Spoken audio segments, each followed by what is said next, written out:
চলছে সনাতন ধর্মাবলম্বীদের সবচেয়ে বড় উৎসব দুর্গাপূজা। মহাসপ্তমীতে প্রতিমার চক্ষুদানে মৃন্ময়ী থেকে চিন্ময়ী রূপে প্রতিষ্ঠিত হন দুর্গতি নাশিনী। দেবীর কৃপালাভের আশায় প্রার্থনা করেন সনাতন ধর্মাবলম্বীরা। সেই সঙ্গে দল বেঁধে চলছে মণ্ডপে মণ্ডপে দেবী দর্শন।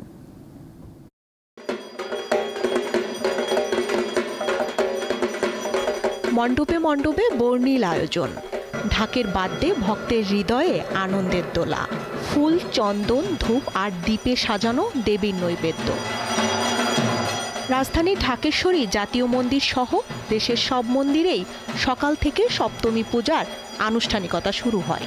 শাস্ত্র অনুযায়ী সকালে নবপত্রিকা স্থাপন করা হয়।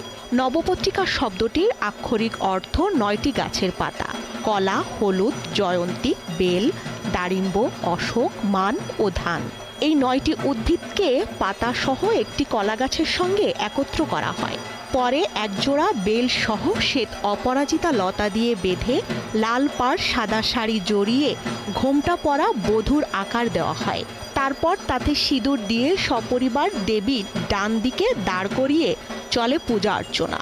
৯ ধরনের ঔষধি উদ্ভিদের সমাহার, যেটি মানুষের কল্যাণে, অসুবিধায় এবং মানুষের উন্নয়নে আমরা সবসময় ব্যবহার করে থাকি। আজকের এই যে আরাধনা, এটি শুরু হলো, এটি পর্যায়ক্রমিকভাবেই চলবে।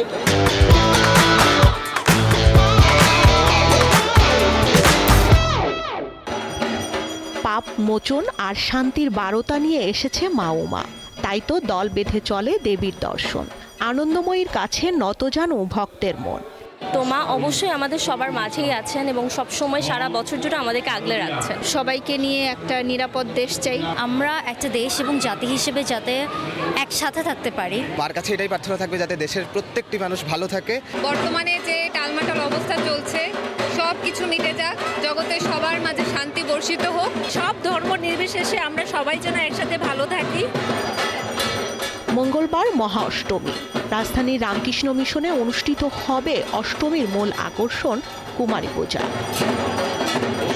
সপ্তমী বিহিত পূজার মধ্য দিয়ে দেবীর প্রাণ প্রতিষ্ঠা, ভক্তদের চাওয়া অঞ্জলির মধ্য দিয়ে দেশ ও দশের শান্তি কামনা। স্বস্তিকা সিংহ, দীপ্ত সংবাদ, ঢাকেশ্বরী জাতীয় মন্দির, ঢাকা।